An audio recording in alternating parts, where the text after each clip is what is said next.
ભરૂચની નેત્રંગ તાલુકા પંચાયતની ચૂંટણી બાદ આપના વિજેતા ઉમેદવારનું મૃત્યુ થતાં બિલોઠી બેઠક ખાલી પડી હતી, જેના પેટા ચૂંટણીમાં આજરોજ મતદાન પ્રક્રિયા યોજાઈ હતી. બિલોઠી બેઠક પર ભાજપના કાંતિલાલ વસાવા, આપના પ્રવીણ વસાવા અને કોંગ્રેસના રણજીત વસાવા વચ્ચે ચૂંટણી જંગ જામ્યો છે. કુલ 5154 મતદારો ત્રણેય ઉમેદવારોનું ભાવિ નક્કી કરશે. મતદાન પ્રક્રિયા દરમિયાન કોઈ અનિચ્છનીય બનાવ ન બને એ માટે મતદાન મથકો પર ચુસ્ત પોલીસ બંદોબસ્ત ગોઠવાયો છે.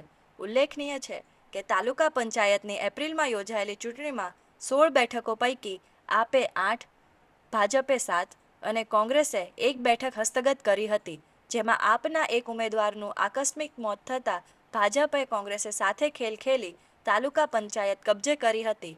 હવે પેટા ચૂંટણીમાં જો આપ કે કોંગ્રેસનો ઉમેદવાર વિજયી થાય તો ફરી નેત્રંગ તાલુકા પંચાયતની સત્તામાં નવા જૂની સર્જાઈ શકે છે.